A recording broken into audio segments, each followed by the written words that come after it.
Boa noite, pessoal. Voltamos. Desculpa o pequeno imprevisto nessas tecnologias. Boa noite para quem está chegando.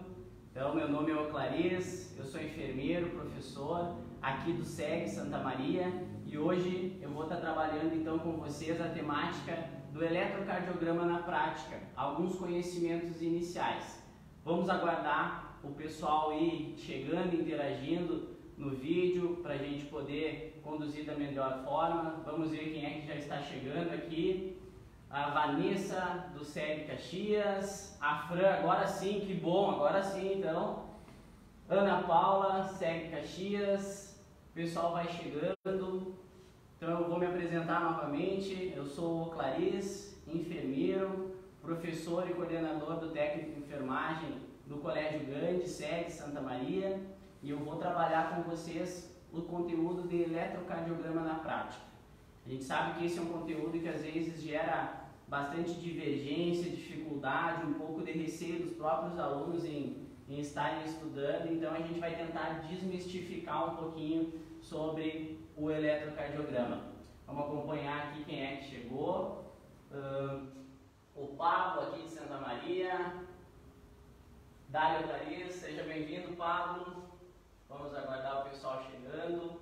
Fiquem à vontade para curtir, comentar, compartilhar com os amigos. Eu vou tentando, na medida do possível, interagir com vocês, respondendo alguns comentários. E aí, depois a gente pode, depois que acabar a live, fazer então uma lista ali dos comentários e eu vou responder com tempo para vocês, tá bem? Vamos ver quem é que está chegando. Vamos ver que tem mais comentários aqui. Eu vou baixar o feed só para aparecer.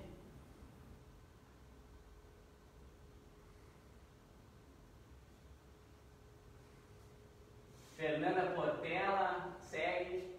Júlio de Castilhos, Diego, Denise, Mariana, seja bem-vinda, Mariana. Muito bem. Olha a 3N presente ali, a turma que eu atualmente ministro aula. Vocês devem estar estranhando, né, que eu estou olhando um pouco para lá, mas é que eu coloquei para eu poder acompanhar os comentários de vocês. A gente procurou colocar uma estrutura que eu pudesse visualizar para estar interagindo, né, e ao mesmo tempo trabalhando com vocês. Então, para quem chegou agora, boa noite. Eu sou o professor Clarice, do Colégio Grande Santa Maria, e vou trabalhar com vocês, então, o conteúdo do eletrocardiograma na prática. Vou trazer alguns conhecimentos iniciais. Não vamos nos aprofundar muito, até porque nós precisaríamos de um tempo maior, então a gente vai tentar desmistificar um pouquinho do eletrocardiograma, tá bem? Vamos ver quem mais chegou ali. O pessoal da 3N segue presente ainda. Muito bem, então vamos lá, gente. Vou só atualizar os comentários aqui novamente. Os comentários não ficam baixos.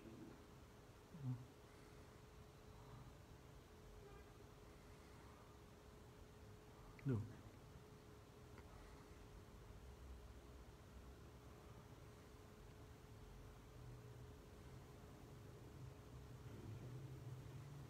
Muito bem, vamos lá, gente. Boa noite mais uma vez para quem chegou. Sou o professor Clarice, SEG Santa Maria. Faço parte então dessa rede, né, de ensino técnico e superior que é considerada a maior rede do estado do Rio Grande do Sul. E gostaria de dizer que é um prazer estar aqui com vocês fazendo essa troca de conhecimento que eu sempre digo para os meus alunos, né, quando eu estou em sala de aula. Hoje, o tema que vai ser abordado é o eletrocardiograma na prática. A gente vai tentar trazer alguns conhecimentos iniciais sobre o eletrocardiograma. Durante a live eu vou tentar interagir um pouco com vocês, vou tentar responder alguns comentários. Se porventura eu deixar passar algum, eu me comprometo depois de ir lá no vídeo da parte do SEG e responder os comentários, tá bem? Vão mandando as dúvidas que vocês têm, algo que não ficou claro, então para que a gente possa interagir, tá bem? Curtam, compartilhem com os colegas de vocês e aí depois a gente vê como foi o feedback, tá bem? Vamos lá. Bom, eu começo a exposição acerca do eletrocardiograma dizendo para que ele serve, o que é o eletrocardiograma. O eletrocardiograma ele é um exame de imagem que serve para auxílio diagnóstico, em especial quando nós temos questões relacionadas a doenças cardíacas, tá? No geral, arritmias cardíacas. Eu diria ainda que o eletrocardiograma ele é muito mais utilizado em situações de urgência e emergência. Por quê? Um exemplo mais clássico que ele é utilizado muito rapidamente é quando nós temos situações de suspeita de infarto agudo do miocárdio. Então ele acaba sendo um dos exames que auxilia no diagnóstico, né, de um possível infarto agudo do miocárdio. Ele é um exame que não é invasivo, ele é barato, ele é de simples aplicação, por isso também é muito fácil de aplicá-lo e realizá-lo. Ele pode ser realizado por qualquer profissional da saúde que esteja capacitado para realizá-lo, e isso faz com que ele se torne um exame simples, desde que a gente tome os cuidados necessários para a sua realização. O eletrocardiograma ele vai nos dar uma representação gráfica. O que seria essa representação gráfica? São as imagens de como estão acontecendo o batimento cardíaco do nosso coração. E aí, para isso, ele nos dá uma série de relatórios que a gente chama de derivações, né? O eletrocardiograma básico, né, o ECG básico, ele é formado por 12 derivações, e aí cada derivação diz respeito a um olhar diferente para o coração. E a gente vai aprofundando no decorrer da live. Bom, eu coloquei aqui para vocês que, embora ele seja um exame diagnóstico que auxilia em muitas intervenções, quando a gente vai realizar, a gente nunca pode desconsiderar o quadro clínico do paciente. Ou seja, o eletrocardiograma na situação do infarto, que eu acabei de dar o exemplo para vocês, ele não é o único exame que tem que ser avaliado para dizer, não, esse paciente infartou. Não, precisa uma série de manifestações clínicas, exames, uma avaliação geral do paciente, tá bem? E aí, né, a grande maioria da nossa rede é enfermagem. E nós, profissionais da enfermagem, estamos respaldados legalmente para realizar o eletrocardiograma. Então, nós temos uma resolução que nos respalda, enquanto profissionais da área da saúde, para realizar o eletrocardiograma. É claro que isso vai depender da realidade que a gente vai estar atuando, mas eu sempre disse para os meus alunos, e sempre que tive a oportunidade de ensinar um pouquinho sobre o eletrocardiograma, porque dependendo do cenário, vai ser você o profissional que vai precisar realizar esse exame. Realizar, porque a interpretação desse eletrocardiograma é de responsabilidade médica. Então, somente o médico pode dizer o diagnóstico a partir daquele exame de imagem do eletrocardiograma. Muito bem. Prosseguindo.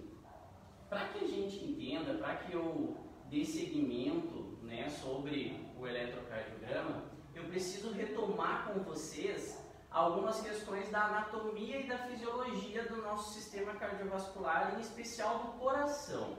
Tá? Aí a gente vai retomar alguns conceitos lá da anatomia. Deixei aqui um slide mais escrito, mas eu preferi ilustrar para vocês como que funciona, né, essa parte elétrica do coração. Quando a gente fala de eletrocardiograma, a gente está sim se referindo a uma excitabilidade elétrica que faz com que o coração transmita ondas, e aí o eletrocardiograma vai e capta essas ondas e faz o traçado gráfico. Muito bem, então vou pedir para vocês acompanhar aqui um desenho que eu fiz previamente. A gente sabe que o coração, né, ele é formado por 4 câmaras cardíacas. 2 átrios, 2 ventrículos, septos interatriais e interventriculares, mas aqui a gente vai falar mais da questão elétrica. Bom, mas como assim questão elétrica? A gente precisa ter noção, gente, que o sangue, ele nutre o nosso coração, então ele faz a nutrição do coração. Já a parte elétrica do coração é a energia do nosso coração que vai fazer a nossa excitabilidade. Para isso, a gente tem algumas estruturas que fazem parte dessa excitabilidade cardíaca e é a partir delas que nós vamos começar a desvendar o eletrocardiograma para depois tentar interpretar ele quando necessário, tá bem? Então, tem uma primeira estrutura que eu coloquei aqui para vocês, lembrando, essas estruturas são da excitabilidade elétrica do coração, ou seja, da fisiologia do sistema cardiovascular. Quando a gente fala da própria anatomia das estruturas, isso que a gente vai identificar aqui não aparece, tá bem? Por isso que eu comentei que precisa ser anatomia e fisiologia do sistema cardiovascular. Esse primeiro círculo aqui que eu desenhei para vocês é um nódo. Que nódo é esse, gente? Esse é o nódo sinoatrial. Bom, o que é o nódo sinoatrial? Ele é o marca-passo do nosso coração. É ele que dita todo o ritmo cardíaco. Por isso que a gente precisa, então, às vezes tem alguns pacientes que necessitam colocar um marca-passo. Por quê? Porque existe uma falha no nódo sinoatrial. O nódo sinoatrial, gente, ele vai iniciar o estímulo elétrico. Quando ele inicia o estímulo elétrico, ele larga uma descarga de eletricidade no coração. E aí, esse impulso elétrico, ele vai chegar no restante dos átomos. Então, essa eletricidade vai chegar no restante dos átomos. E aí, esse impulso, ele vai chegar aqui nesse outro nódo, nesse outro círculo que eu desenhei para vocês aqui. Este aqui é o nódo átrio ventricular. Então reparem a letra que eu estou tentando fazer uma letra para que vocês consigam enxergar aí na telinha de vocês. Bom, depois esse impulso elétrico, depois dele chegar aqui no nódo átrio ventricular, ocorre uma pausa dessa condução. É uma pausa elétrica, que a gente chama uma pausa fisiológica. Depois disso, gente, esse impulso elétrico, vocês percebam, não sei se dá para vocês enxergar aí, mas aqui eu tentei ilustrar alguns feixes para vocês.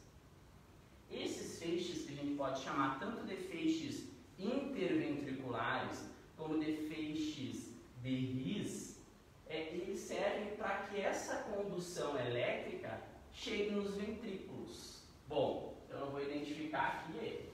Vocês devem estar se perguntando, tá, mas onde é que esse professor quer chegar com tudo isso? Calma aí, a gente já vai chegar no porquê que eu estou traçando essa abordagem inicial com vocês. Então eu vou identificar aqui feixe de His e depois que essa condução elétrica chegou no feixe de His, percebam que eu novamente fiz mais dois segmentos aqui para as bordas do coração. Então, gente, essa condução elétrica ela vai ser finalizada em outras fibras, nas fibras de Purkinje. Nomes difíceis, né? Mas é só para a gente poder entender. Então, vamos lá. Fibras de Purkinje.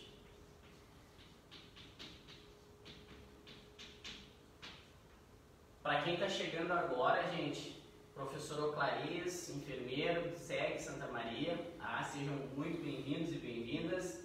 Eu estou trabalhando um pouquinho sobre o eletrocardiograma, alguns conhecimentos iniciais, e aí eu vou interagindo com vocês. Depois eu vou tirar um tempinho para dar uma olhada nos comentários que estão sendo feitos para tentar interagir e responder vocês, tá bem? Então vamos lá. Bom, agora o que tudo isso significa? Porque até agora eu só falei de fisiologia. Vamos lá. Quando a gente fala de eletrocardiograma, tem um traçado que esse eletrocardiograma representa, ele vai nos representar, né? Ele vai fazer um traçado gráfico. Que traçado é esse, gente? Eu vou fazer aqui embaixo, ó. Então, eu tenho uma onda P, um complexo QRS e uma onda T, tá? Então, isso é um batimento cardíaco. uma onda P, um complexo QRS e uma onda T. Isso significa um batimento cardíaco. Então, a cada batimento cardíaco, nós vamos ter esta representação gráfica aqui, tá bem? Bom, o que tudo isso da parte fisiológica tem a ver com o nosso eletrocardiograma? Vamos entender. Eu vou mudar de cor aqui o giz. Eu vou dar uma atualizada aqui para ver como que tá, vocês estão conseguindo me escutar bem, a imagem, vocês estão conseguindo visualizar. Deixa eu dar uma atualizada aqui nos comentários.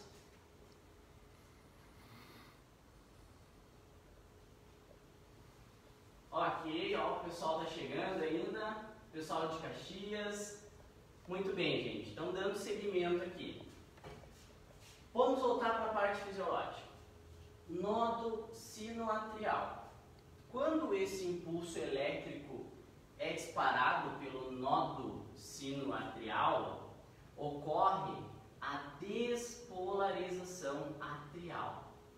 Poxa, professor, mas o que é isso, despolarização atrial? Vou colocar um macetezinho aqui para vocês, ó. Da mesma forma que eu coloquei que sangue ele faz a nutrição, né, e que a elétrica é a energia do coração, quando a gente fala em despolarização, é o mesmo, gente, que contração. Então, contração das câmaras cardíacas. Então, aqui é o mesmo que contração. Bom, se contraiu, quer dizer que os átrios estavam cheios de sangue e contraíram. Neste momento, gente, ocorre a formação da onda P no meu eletrocardiograma. Então, vamos retomar. Nó sinoatrial fez o impulso elétrico que chegou até o nó atrioventricular. Neste momento, os átrios se contraíram, ou seja, os átrios despolarizaram. Neste momento, no meu traçado do eletrocardiograma, eu vou ter a formação da onda P. Bom, agora percebam, eu vou colocar aqui a nossa onda P. Percebam que existe um intervalo entre a onda P e o complexo QRS. Essa é a pausa fisiológica. Lembram do que a gente falou no início? Por que precisa dessa pausa fisiológica, gente? Desse traçado reto que eu fiz aqui no eletrocardiograma? Porque é o tempo que os ventrículos precisam para encher de sangue. Porque senão não teria como átrios e ventrículos estarem enchendo e esvaziando de sangue ao mesmo tempo. Não teria como. Então isso é o que a gente chama de pausa fisiológica. Vamos dar continuidade. Olha só, nó sinoatrial disparou o impulso elétrico, nó atrioventricular. Depois esse impulso elétrico vai para onde? Para os feixes de His. Esses feixes de His estão fazendo com que a condução elétrica chegue nos ventrículos. Neste momento, gente, eu tenho, olha que interessante, a formação do complexo QRS. Então, eu tenho a onda Q, essa aqui que vem para baixo, RS. Então, P, Q, R, S. Lembra que eu falei para vocês que o disparo do nó sinoatrial é a despolarização atrial? Aqui, no complexo QRS, eu tenho a despolarização ventricular. O que seria isso? A contração dos ventrículos. Muito bem. Percebam que aqui tem mais um intervalo entre onda S e onda T. Também é um intervalo que precisa ser feito para dar tempo das câmaras cardíacas se encher de sangue novamente. E aí, por fim, gente, olha a condução elétrica. Ela está aqui no feixe de His. Agora, ela passa para as fibras de Purkinje, ainda nutrindo os ventrículos, em especial o miocárdio, que é uma camada do coração. E olha novamente que interessante, quando esse impulso elétrico chega nas fibras de Purkinje, nós temos a onda T. E a onda T, e aí olha, surge um termo diferente. Significa que ocorreu a repolarização ventricular. O que significa repolarização? Bom, se aqui eu falei para vocês que despolarização é o mesmo que contração, quando eu falo em repolarização,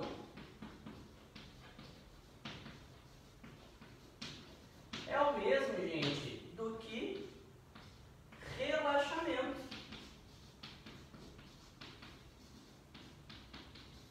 Então, eu tenho o relaxamento das câmaras cardíacas dos ventrículos.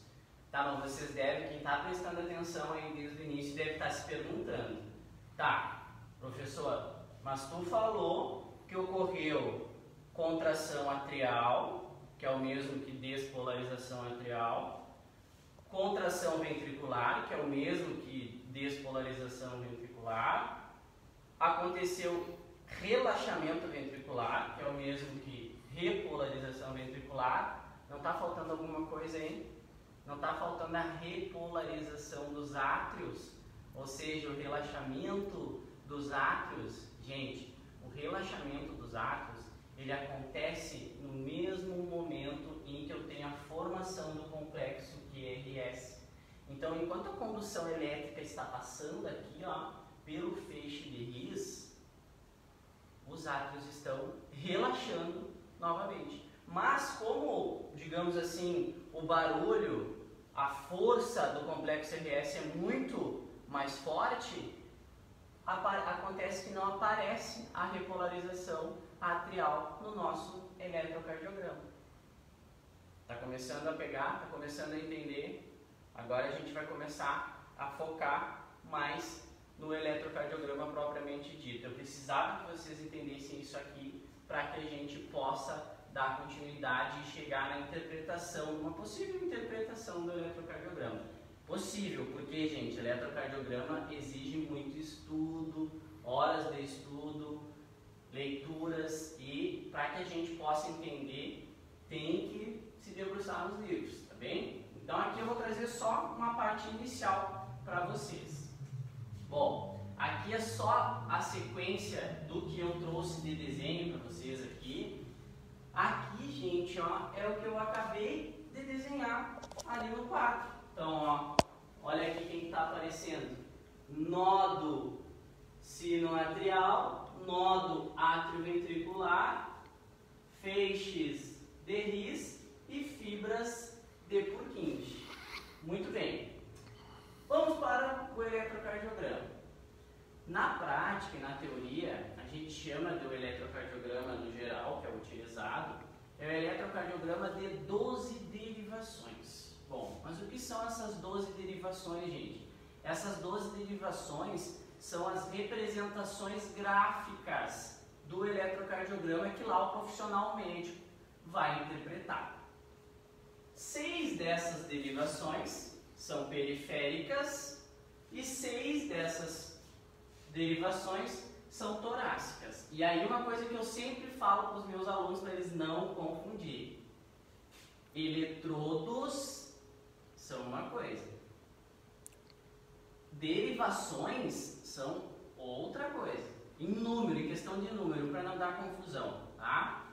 Porque, gente, na realização do eletrocardiograma, a gente utiliza um total de 10 eletrodos para a realização, que eles vão ser distribuídos por todo o corpo do paciente, na região do tórax e dos membros superior e inferior. Quando eu vou ter a representação gráfica, essa representação gráfica vai ser de derivações, então são 12 derivações. Vamos lá. Bom, as derivações periféricas, ou seja, dos membros superiores e inferiores, são 4. Tá? A grande maioria dos aparelhos de eletrocardiograma nos trazem cores que são padrão para a gente poder facilitar o nosso processo de realização do eletrocardiograma. No geral, depois eu tenho uma lâmina ali que eu vou passar para vocês, que ela traz as cores que são utilizadas. No geral, gente, no geral, porque existem eletrocardiógrafos, né, que é o aparelho que realiza o eletrocardiograma, de diferentes marcas. Então, às vezes essas cores variam. Mas, no geral, as cores dos eletrodos ou braceletes que ficam na parte periférica são vermelho, preto, amarelo, verde. Então, as cores claras são posicionadas nos membros superiores e as cores escuras são posicionadas nos membros inferiores. Então, gente, quando eu tenho o posicionamento dos eletrodos periféricos, olha só, eu tenho 6 derivações. Vou tentar mostrar aqui para vocês. AVR, que é a sigla em inglês, Average, né, da right, direita, right. D1, AVL, o D1 ele é formado a partir da visão tanto do AVR como do AVL. Depois nós temos o AVF, que é lá o do membro inferior esquerdo, que entre AVL e AVF nós temos D3. Então aqui nós temos mais uma derivação. Por fim, então, nós temos o D2, que é a derivação formada entre os pontos AVR e AVF. Então, olha só, eu tenho a utilização de 4 eletrodos, 4 braceletes.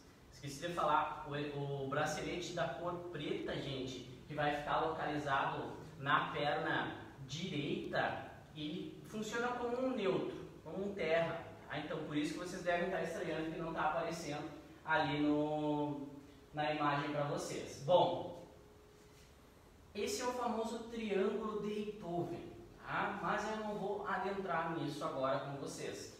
O que vocês precisam saber, gente, é que eu tenho somente 3, se eu for pensar, né, braceletes que me dão 6 derivações. Essas são as derivações periféricas.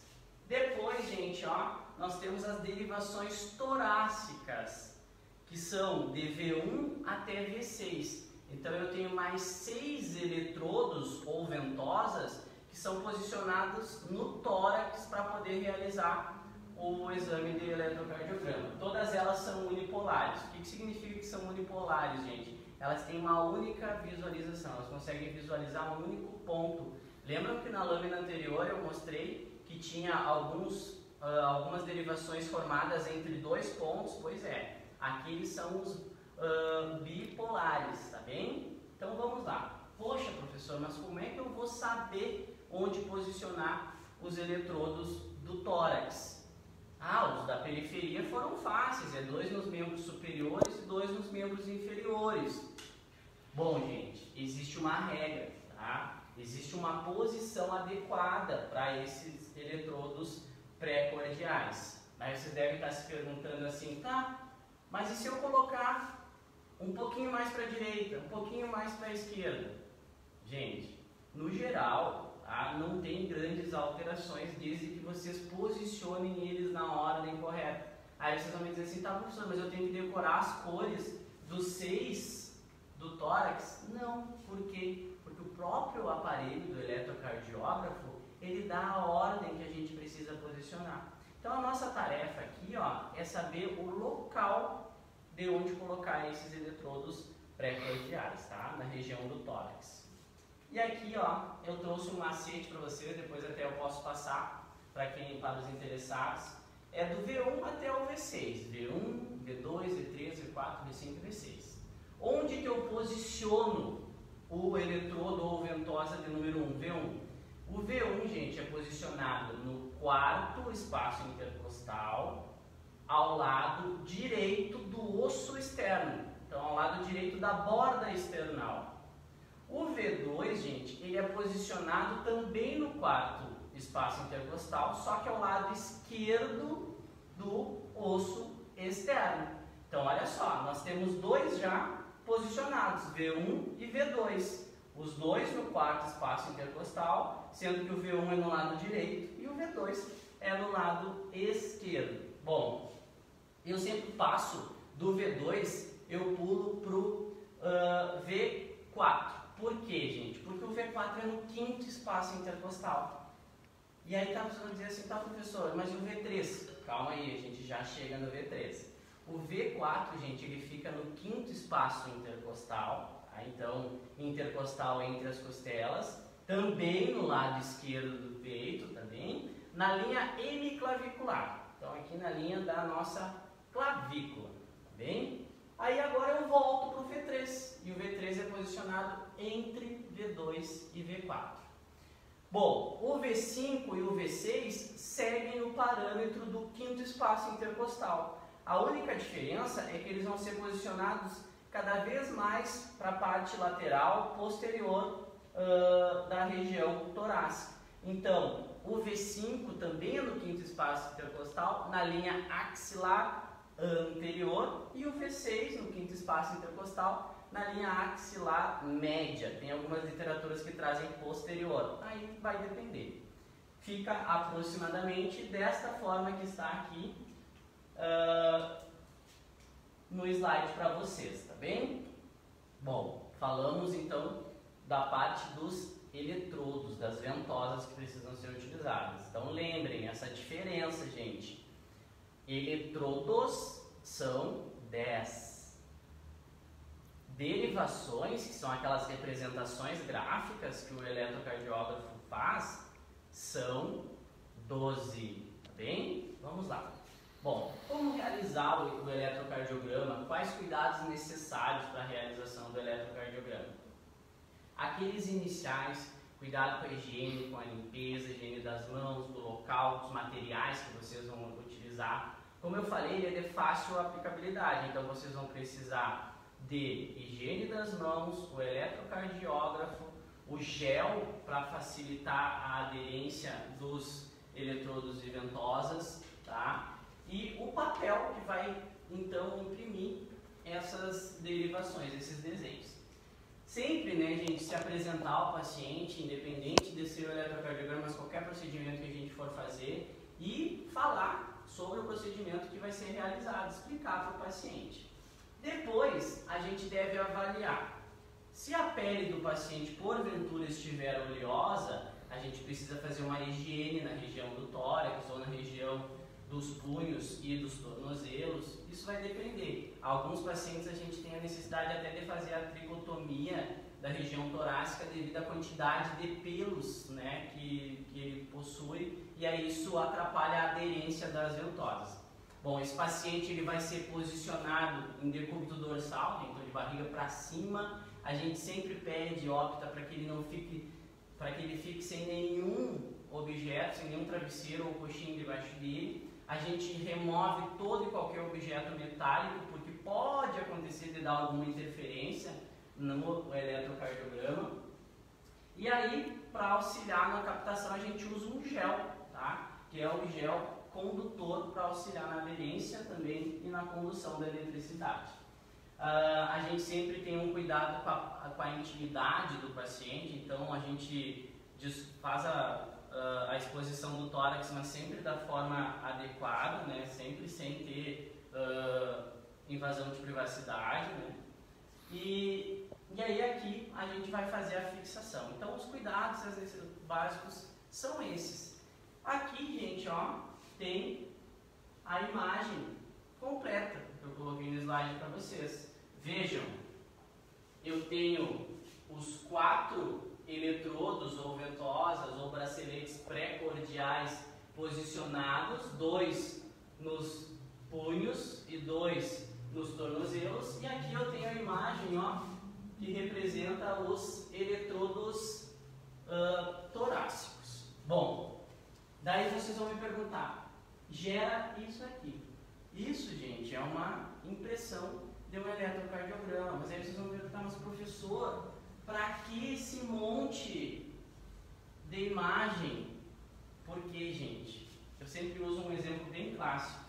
Imaginem que o nosso coração é um castelo e esse castelo está sob ameaça. E aí eu me antecipo e coloco soldados ao redor desse castelo. Então eu distribuo esses soldados ao redor do meu castelo. No caso do nosso eletrocardiograma, é assim que funciona. cada derivação, lembra das 12 derivações? Fica visualizando o coração de uma forma. De um lado, um ponto visualiza o coração do ápice, outro da parte mais anterior, outro da parte mais posterior. Então aqui, ó, eu tenho a representação. E cada uma dessas derivações vai me dar um resultado aqui.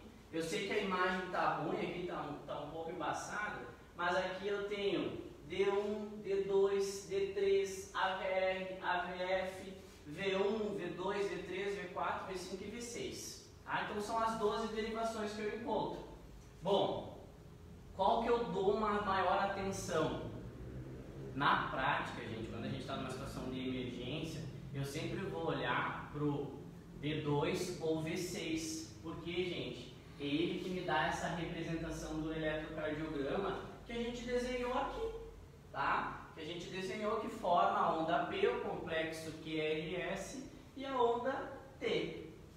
E aí, o que eu vou avaliar num eletrocardiograma depois que foi impresso o eletrocardiograma? Sempre eu tenho que avaliar o ritmo, se esse ritmo é lento, se esse ritmo é rápido, se ele é regular, se ele é irregular, tá? Se tem uma onda P, por que a importância da onda P, gente? Lembrem, a onda P é o marca-passo, é ela que dá o ritmo, é ela que conduz os batimentos cardíacos. Então precisa ter uma onda P, depois um complexo QRS e depois, por fim, uma onda T.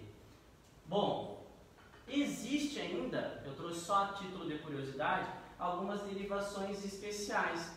Lembra dos soldados que eles têm uma visão do nosso coração? Pois é, acontece que quando eu tenho 12 derivações, o ventrículo direito, ele acaba não sendo visualizado adequadamente e a parte posterior também do coração acaba não sendo visualizado adequadamente. Por isso que quando necessário, então a partir da avaliação do eletrocardiograma de 12 derivações que o médico vai fazer, ele vai dizer, não, tem suspeita de um infarto em ventrículo direito. Aí ele vai solicitar um novo eletrocardiograma. Dessa vez, gente, ó, nós vamos posicionar outros 2 eletrodos ao lado direito do tórax. Ah, professor, e os outros permanecem? O V1 até o V6? Permanece. Esses 2 aqui são 2 a mais. Esses 2, um deles é na altura do V3 e o outro na altura do V4. Aí o médico vai lá e diz assim, não, eu tenho suspeita que é um infarto de parede posterior. Quando ele é parede posterior, gente, dá sequência e esses eletrodos são posicionados mais na região látero-posterior do tórax. Então a gente nomeia de V7 e V8. Bom, quando que a gente tem a necessidade, né, de realizar o eletrocardiograma? Situações de emergências e também algumas arritmias cardíacas. E aí aqui eu trouxe só pra gente assim, ó, fechar com chave de ouro para ver se vocês pegaram alguma coisa. Olhem aqui de novo. A gente falou que quando eu tenho o disparo do nó sinoatrial, significa que formou a onda P. Quando eu tenho essa condução chegando no feixe de His, significa que eu tenho a formação do complexo QRS. Quando eu tenho essa condução chegando nas fibras de Purkinje, eu tenho a formação da onda T.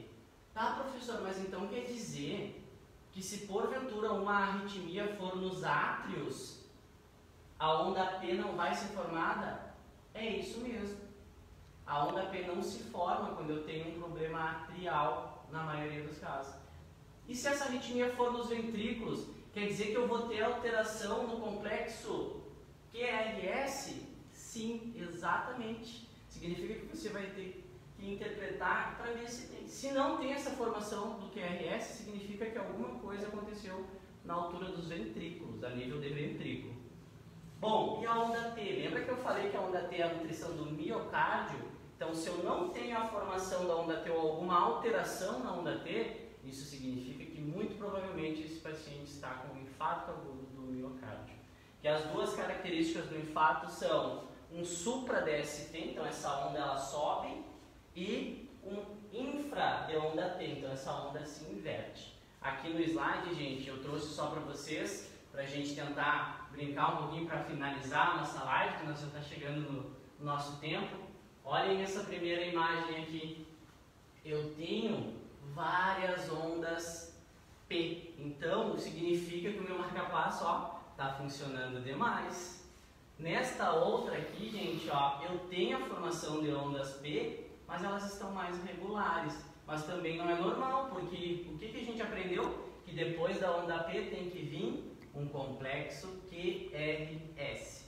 Aqui eu não tenho a formação de onda P, porque isso aqui é uma taquicardia ventricular, isso é uma emergência. Aqui nós temos uma fibrilação ventricular. Então eu trouxe aqui só para ficar um gostinho, para quem sabe numa próxima live a gente falar sobre arritmias cardíacas, tá bem? Eu espero que aqui as referências que eu utilizei na apresentação para montar o material para apresentar para vocês, tá? E deixo o meu muito obrigado pela presença de todos. Agora eu vou dar uma olhadinha rápida ali em quem fez os comentários, tá? E aí depois a gente já finaliza. Vamos ver aqui quem é que chegou. O pessoal da 2N, da 3N, o pessoal aqui, uma pessoa questionou assim, o traçado do PQRS tem transplantado, tem alguma diferença? Gente, se ele fez o transplante, entende-se que ele tem o coração em plena funcionabilidade, mas pode sim ter alteração. A gente precisaria realizar o eletrocardiograma para poder estar entendendo, tá bem? Bom, como eu disse, isso é só um pontapé inicial, gente. Entender do eletrocardiograma exige estudo, tá? Eu espero que vocês tenham gostado. Para quem chegou aí um pouquinho atrasado, não se preocupe, esse vídeo vai ficar disponível, tá? Aqui na página do SEG e também no site do próprio SEG, tá bem? Espero que vocês tenham gostado. Desejo que vocês tenham muita resiliência para vivenciar esse momento que a gente está passando. Quem puder, fique em casa. E mais uma vez, muito obrigado pelo carinho, pela presença de todos. Depois eu vou tentar responder os comentários ali e as dúvidas também. Eu acabei mais interagindo com o material, mas eu vou sanar essas dúvidas posteriormente para vocês, tá bem? Um abraço, fiquem bem e se puderem, fiquem em casa. Até mais!